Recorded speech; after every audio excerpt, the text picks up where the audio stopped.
estemos más o menos tranquilos como resultado electoral. Digo, el mensaje es a la vicepresidenta de Estados Unidos, somos un país civilizado. Yo creo que sí, que ayuda mucho que no haya habido ni grandes, digamos, eventos disruptivos, que no haya habido violencia, o sea, la violencia lamentabilísima fue en las campañas, pero ayer prácticamente no hubo ningún evento de violencia, por lo menos que se haya reportado. Se instalaron la inmensa mayoría de las casillas, el INE funcionó, y todo esto pues nos demuestra la importancia de las instituciones y sobre todo en el caso electoral que sean autónomas. Entonces, un árbitro que se portó más que a la altura debe ser un motivo, yo creo, de orgullo para los mexicanos. Y bueno, o sea, hay resultados preliminares, ya sabemos cómo salió más o menos. Entonces, pues es una situación, digamos, de cierta tranquilidad. Yo estoy seguro que la señora Kamala Harris, si es que dice algo sobre las elecciones, pues va a reconocer eso, que son elecciones que se celebraron todavía con pandemia, todavía con muchas, digamos, problemas, en zonas donde hay violencia, y ahí se celebraron las elecciones y se contaron los votos. Entonces, esta es una democracia que está funcionando, una democracia viva, no es una entelequia. Eso es muy buena noticia, fortalece a México y a los mexicanos frente al exterior. ¿Cuáles serían, desde su punto de vista, los temas más importantes que se tratarán ya en privado con el presidente? Bueno, el tema principal no lo han ocultado Estados Unidos, para ellos es la migración, y lo mismo ha dicho el presidente. Básicamente es el único tema donde el presidente Biden no está siendo bien calificado en el electorado en Estados Unidos. Ya está de regreso Trump diciendo que hay crisis en la frontera. Entonces viene a pedirle al presidente que mantenga pues la contención de la migración irregular desde Centroamérica. Y cosa que el presidente hizo desde que se lo pidió Trump, o más bien pues lo extorsionó cuando Trump amenazó con las aranceles. Sí. Ahora viene a mantener eso. Creo que a cambio de eso han tomado la administración Biden una serie de medidas que realmente benefician a México. De entrada, se acabó el discurso de odio de Trump hacia México y a los mexicanos. 2, acabó el muro. 3, ya está garantizado que los Dreamers se quedan en Estados Unidos sin ningún problema.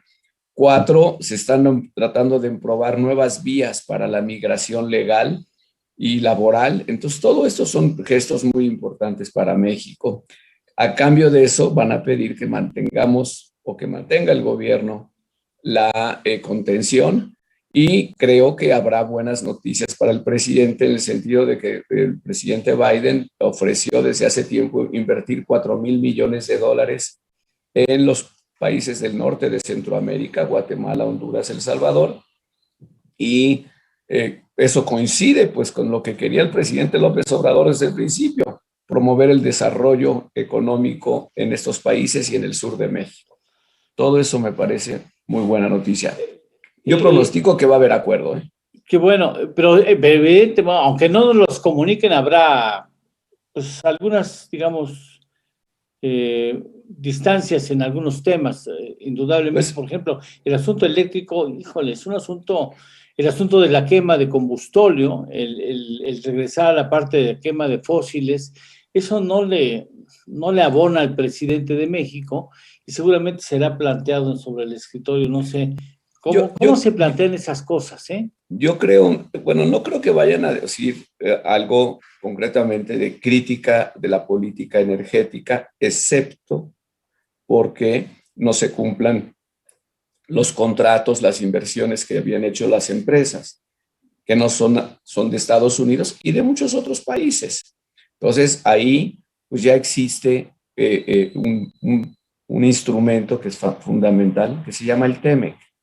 Entonces, si Estados Unidos siente que México está violando el TEMEC, pues hay mecanismos para resolver esas controversias. Entonces, si es que lo plantean, yo lo vería más que todo, más por el lado energético, el lado del cambio climático. O sea, realmente el tema nuestro, y lo que a mí me preocupa, es que mantener la adicción, por decirlo así, a los quema de combustibles fósiles, lo que hace es estancar a México en las próximas Claro, décadas. ¿Por qué? Porque claro. todas las economías más productivas del mundo están trasladándose lo más rápido posible a las nuevas energías limpias, no contaminantes. Y esas economías son las que más van a traer inversión productiva. Yo le voy a poner un ejemplo, Eduardo. O sea, la empresa Tesla, que es la que produce estos coches pues Sí, ya de última generación, ¿no? Eléctricos. Esa empresa dice, me quiero instalar en México, pero si no tiene costos de energía baratos, o sea, pues no lo va a poder hacer. Y ya no lo hizo, ya se fue a Estados Unidos.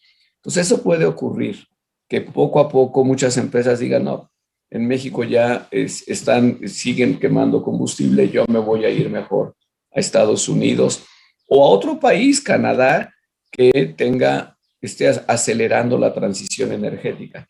Pero ojo, también esto hay que decirlo.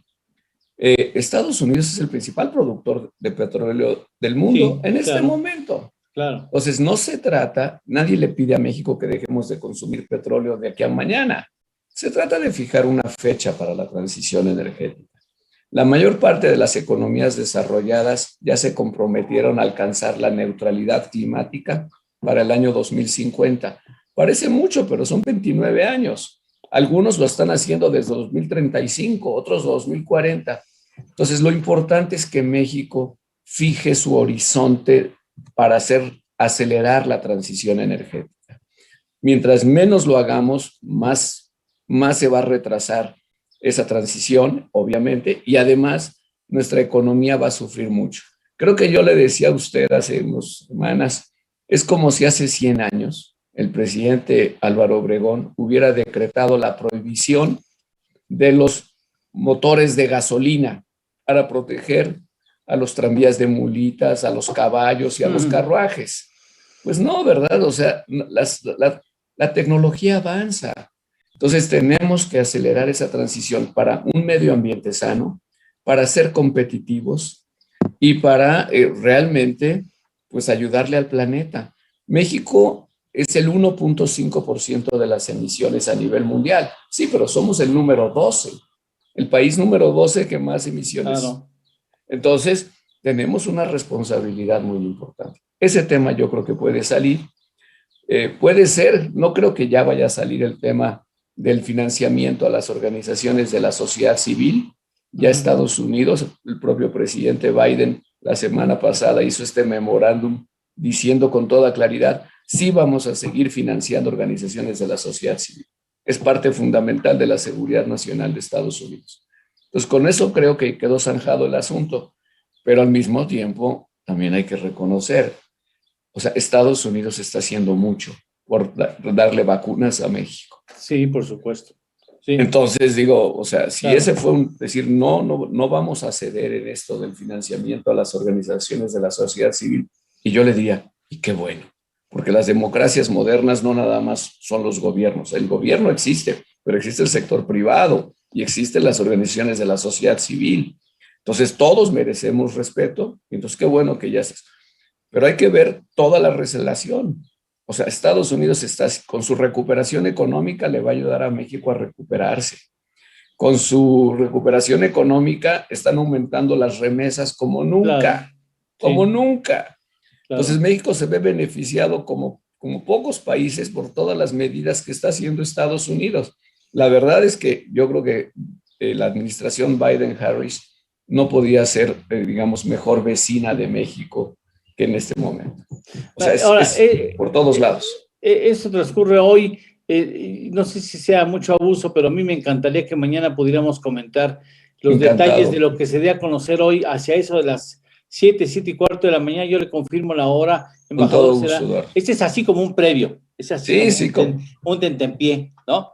yo creo que va a ser un buen resultado. Se hablará de que hubo Sí. algunas diferencias, sí, pero va a ser un buen resultado. Entonces, mañana nos vemos otra vez. Será un Sí, placer con todo gusto, Eduardo, tener en encantado. este caso. Muchas gracias, Al señor contrario, buena embajador. semana. Hasta mañana, muchas gracias. Hasta mañana. Muchas gracias, gracias. También tenemos el asunto de las redes sociales que tomaron cada vez más importancia en el proceso electoral. Ya está con nosotros Wiki Chava, pero antes